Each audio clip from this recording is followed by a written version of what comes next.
সব আপনার নিজের মিষ্টির মতো।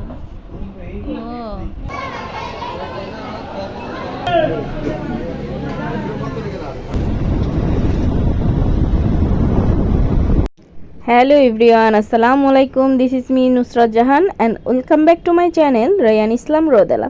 তো আজকে হচ্ছে আমরা যাব টাঙ্গাইলে আমার হাজব্যান্ডের বন্ধুর শ্বশুরবাড়ি।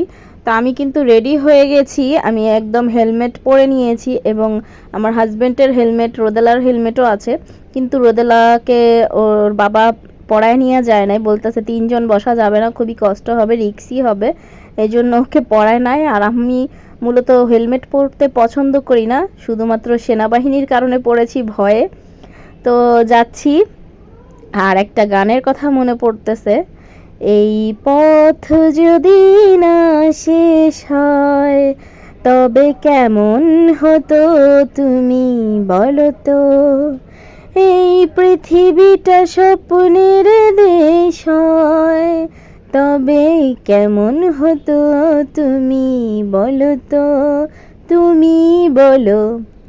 বলতে বলতে যখন আমরা সাভার বাইপেল চলে আসছি তখন এত রাস্তায় জ্যাম, যাওয়ার মতো না। দেখেন কি অবস্থা, অনেক জ্যাম লেগে আছে, একটার পর একটা গাড়ি বেঁধে আছে। আর এতটা পরিমাণে গরম ছিল কি বলবো, ঈদের 5ম দিনে আমরা গিয়েছি, একটা গাছের পাতাও মনে হয় লড়ে না, মানে এত গরম, অসম্ভব গরম। তো দাঁড়াইছি আমরা, আর ওর বাবা হচ্ছে বাইকের তেল বেশি ভরে ফেলছে, তেল পড়তেছে, ওটা একটু ঠিক করতেছে। তা আমি হচ্ছে দাঁড়িয়েছিলাম, হেলমেট আর খুলি নাই, যেহেতু ওটা ঠিক করে আবার চলে যেতে হবে। আর জ্যামটা ছাড়ছে, তোর বাবাকে বলছে দেখতেছি যে জ্যাম ছাড়ছে, তাড়াতাড়ি আবার চলো। তো আমরা আবার উঠে পড়লাম বাইকে। তো তারপরে যাচ্ছি, আর আমরা কিন্তু একা যাচ্ছি না, সাথে কিন্তু আরও 2টা বাইক আছে, আমার হাজব্যান্ডের আরও 4টা বন্ধু 2টা বাইক নিয়ে আসছে। তো ওরা হচ্ছে পিছনে আছে, আমাদের পিছনে, আমরা সামনে অনেকটা আগায় আসছি, ওরা পিছনে আছে। তো রাস্তাগুলো কিন্তু খুবই সুন্দর, খুবই ভালো লাগতেছে, টাঙ্গাইলের রাস্তা বলে কথা। আর আমরা যাব টাঙ্গাইল কালীহাতিতে যাব, ওইখানে যাব। আর যেই বন্ধুটার বাসা যাব তারাও আসছে ঈদের পরের দিন আসতে আর কি, তার বাবার বাড়িতে। তো আমরা বারবার হচ্ছে, আমার আবার টায়ার্ড লাগতেছে, ভালো লাগে না, জার্নি করে অভ্যাস নাই বেশি একটা, মাথা ব্যথা করে, এত বড় একটা হেলমেট মাথায় দিয়েছি। তো চা খাবো, এজন্য রাস্তায় আবার টঙের দোকানে বসে বসে চা খাচ্ছি। আর আমার টঙের দোকানে বসে চা খেতে কিন্তু খুবই মজা লাগে, খুব ভালো লাগে। তোর বাবাকে একটু ভিডিও করতে বলতেছি, ও তো স্টাইল করা শুরু করে দিছে, ও আবার ভিডিওতে আসতে চায় না বেশি, কিন্তু আজকে কেন জানি মনটা খুবই ভালো মনে হচ্ছে আর মজা করতেছে। তো আমিও বলতেছি যে তোমার সাথে কোনো ভিডিও করা হয় না, তুমি এমন করো কেন, একটু যদি করো তাহলে তো ভাইরাল হয়ে যেতাম। তো ফাইনালি চলে আসছি ভাইয়ার বাসা, ভাইয়ার শ্বশুর বাড়িতে। তো রাতে আসা হয়েছে এবং অনেক বন্ধুরা ছিল, আমি আবার তাদের সামনে ভিডিও করি না, কেন জানি লজ্জা লাগে, আর তারাও আমাকে পচায়। তো সকালবেলা, এটা সকালে উঠে ফ্রেশ হয়ে নাস্তা করব, বাহিরে এসে দেখতেছি অনেক সুন্দর একটা পরিবেশ, রাতে যেহেতু এসেছি এগুলো দেখা হয় নাই, বুঝতে পারছিলাম না। তো আমার আন্টি হচ্ছে হাঁস মানে আমাদেরকে খাওয়াবে, আর ওর বাবাও খেতে চেয়েছে হাঁস, সেজন্য হাঁস পরিষ্কার করে নিচ্ছে এবং বাহিরে মাটির চুলায় রান্না করবে। আর দেখেন গ্রামের দৃশ্যটা অসম্ভব সুন্দর, গরু ক্ষেত, তাদের বাসাটা হচ্ছে এরকম, মাঝখানে বাসা আর চারো সাইডে হচ্ছে ক্ষেত, মানে নিচু, অনেক সুন্দর। তো এই যে হচ্ছে বাসাটা, আর আমার বাহিরের সাইডটা বেশি ভালো লাগছে বসার, অনেক সুন্দর বসা যায়, বাতাস নেই, বাতাস থাকলে আরও ভালো হইতো, মানে একটুও দেখেন গাছের পাতাগুলো কিন্তু লড়তেছে না। আর গাছে গাছে একদম আম ভরা, পুরোপুরি আম এখনও পাকা শুরু করে নাই, যার কারণে খেতে পারি নাই গাছ থেকে পেড়ে। আর টক আম আমি আবার একদমই খেতে পারি না, দাঁতে লাগে। আর এগুলা কিন্তু জাম্বুরা এখনও বড় হয় নাই, খুবই সুন্দর সুন্দর, আর অনেক মজা নাকি হয় জাম্বুরাগুলো। আর এটা হচ্ছে আমার ভাবির চাচির বাড়ি, মানে তাদের একটাই উঠান, তারা 5 চাচা, মানে পাশে পাশে সবার হচ্ছে এরকম বাড়ি। আর দেখো বড় একটা খেরের পালা, অনেক সুন্দর খেরের পালাটা, তো আমার তো অনেক ভালো লাগতেছে। আর এখানে তাদের গরুও পালে, ওইটার ভিতরে গরু আছে, 4টা গরু আছে, আমি গরুগুলোর ভিডিও করতে ভুলে গেছি। তো ভিডিওটা অনেকই ছোট হয়েছে, প্লিজ সবাই একটু দেখো, খুবই ভালো লাগবে। আর দেখো কি পরিমাণে আম ধরেছে, মনে হচ্ছে বেঁধে বেঁধে রাখছে। তো আমার আন্টি বলতেছে যে এখন নাকি আম কম আসছে, খুব নাকি কম আসছে, গত বছরে নাকি আরও বেশি আসছে। তার কি পরিমাণে আম হয়, অনেক সুন্দর। আমরা যেহেতু ঢাকায় থাকি, গ্রাম অত একটা দেখা হয় না, এই জন্য গ্রাম দেখলে পাগল হয়ে যাই যে কি করব কি করব। তো দেখো আমগুলো আমি ধরতে পারতেছি আর কত সুন্দর লাগতেছে। আমার মা দেখলে তো আরও পাগল হয়ে যায়। আমার মনে চাচ্ছে যে সবগুলো খেয়ে ফেলি। দেখো ঝোপ্পা সহকারে একদম ধরে আছে আম, তো খুব ভালো লাগতেছে। তো দেখতে থাকো আর কি কি করি।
কোনো খাবারের ভিডিও করতে পারি নাই, খাবারগুলো কিন্তু বেশ মজা ছিল এবং তার বন্ধুরা আমাকে পচায় বলে। তো তারপরে চলে এসেছি আমরা খাওয়া দাওয়া শেষ করে একদম, যেটা কিনা টাঙ্গাইলের সবচেয়ে বড় মসজিদ গোপালপুরে অবস্থিত। এটা দেখার জন্য অনেক মানুষ দূর দূরান্ত থেকে এসে থাকে এবং এটা একটা পর্যটক কেন্দ্র হিসেবে কিন্তু গড়ে উঠেছে। এটা হচ্ছে 201 এক গম্বুজ মসজিদ, এত সুন্দর মাশাআল্লাহ। আল্লাহ তাআলার জন্য মানুষ মসজিদ করেছে, যেটা কিনা দেখার জন্য অনেক দূর দূর থেকে মানুষ আসে এবং আমরাও চলে এসেছি, মিস করি নাই বলে। তো অনেক সুন্দর, সামনে থেকে দেখলে মাশাআল্লাহ চোখ জুড়ায় যাবে, এত সুন্দর। তো মহিলাদের জন্য কিন্তু নামাজের ব্যবস্থা করেছে, খুব সুন্দর জায়গা করেছে।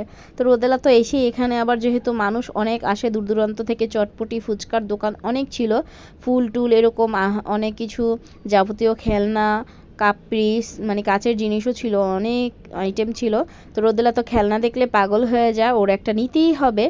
তারপরে ও একটা খেলনা পছন্দ করেছে, সেটা নিয়ে দিলাম। এটা 130 টাকা নিয়েছে, 150 টাকা আন্টি চাইছিল, পরে দামাদামি করে 20 টাকা কমানো হয়েছে, আর কমাইতে চাইলো না। তো রোদেলা একদম খুশি হয়ে গেছে, নিয়ে দিলাম ওকে। আর এত গরম সহ্য করার মতো না, রোদ দেখে আমরা এই জায়গাটা সেফ মনে করেছি। সামনে একটা বাসা ছিল, ওখানে উঠে পড়েছি, একটা মার্কেট বানাচ্ছে বড় করে। তো আমার কিন্তু দুই ভাবি চলে এসেছে, ভাবি এবং তাদের বাবুরা। আর আমরা কিন্তু অটোতে করে এসেছি, যেহেতু অনেক রোদ বলে এই জন্য অটো থেকে এসেছি। আর ছেলেরা হচ্ছে বাইকে করে আসছে, রিজার্ভ ভাড়া করে তারপর আসছি। আর এখানেই হচ্ছে মেয়েদের আলাদা ব্যবস্থা, অজু করে আসছি। তো নামাজ পড়বো, ভিতরে নামাজের স্থান আছে মেয়েদের। তো সবাই আমরা নামাজ আদায় করে তারপর উপরে চলে গেলাম সিঁড়ি দিয়ে। তো এখান থেকে সিঁড়ি দিয়ে দেখতে হয়, অনেক উঁচু থেকে না দেখলে বোঝা যায় না আসলে। আমি তো প্রথমে ভাবছি ছবি দেখে যে গম্বুজগুলো হয়তো বা ছোট ছোট, কিন্তু সামনেতে দেখতে পারতেছি এই জন্য কত বড় বড় বিশাল। আর এই যে এটা হচ্ছে সিঁড়ির স্থান, সিঁড়ি করেছে, একটা দিয়ে উঠবেন আরেকটা দিয়ে নামবেন। আর এই জায়গাটা পার হইতে যে এত কষ্ট হয়েছে, গরম, আমরা তো দৌড় দিয়ে গেছি, মানে গরমে একদম পা পুরো যাচ্ছে, এই অবস্থা। মাশাআল্লাহ না, অনেক। না খুলো খুলো, এটা খুলো, ভিডিও হচ্ছে, খুলো, সবাই মিলে খুলো।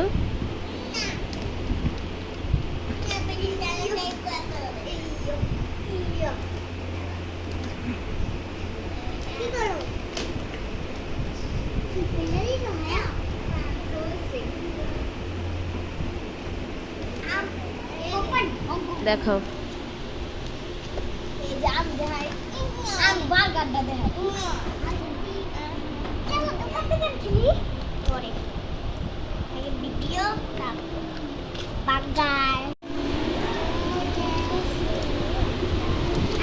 ওভেন খোলা যায় হ্যালো বার্গার কি টেস্ট মাম মাম মাম মাম কি টেস্ট আমেরিকান আপু কি আমেরিকান না চায়না চায়না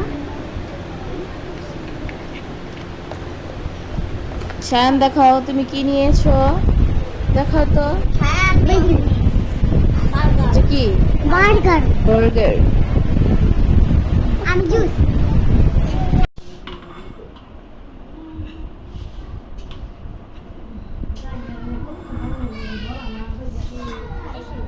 গুলগুল করে মিষ্টির মতো ও দুই সাইডে আবার ডলা দেন এটা হচ্ছে কি তোমার ওই যে রসমালাই খাও না হ্যাঁ হ্যাঁ রসমালাইয়ের মতো নাম তো জানি আবার বলেন তো কি পিঠা মুখশালা মুখশালা মুখ দিয়ে এখন সকাল 6টা বাজে ওর বন্ধুরা কিন্তু গতকাল রাত্রেই ব্যাক করেছে ঢাকার উদ্দেশ্যে আমরা এখন ঢাকার উদ্দেশ্যে রওনা দিলাম আজকে শনিবার যেহেতু ঈদের ছুটি শেষ আজকেই দুপুরবেলা অনেক জ্যাম হবে যার জন্য ওর বাবা বলতেছে সকালবেলায় যাব আর কালকে ওর বন্ধুদের সাথে যায় নাই রাত বলে যেহেতু বউ বাচ্চা নিয়ে আসছে ওর কথা বলে বউ বাচ্চা নিয়ে আসছি এত রাতে ব্যাক করব না আমি সকালে যাব দিনের আলো আলোতে যাব ঠান্ডা ঠান্ডা ভাবে চলে যাব আমি একটু ভয়েই ছিলাম যে অনেক রোদ হয় এবং অনেক সকালবেলা রোদটা উঠবে গরম লাগবে কিন্তু আল্লাহর কি রহমত একদমই রোদ ছিল না এবং মেঘলা মেঘলা আবহাওয়াতে ঢাকায় পৌঁছাইছি 9:30 বাজে আর বিদায় বেলাটা খুবই কষ্টের হয় সবাই ভালো থাকবে সুস্থ থাকবে আল্লাহ হাফেজ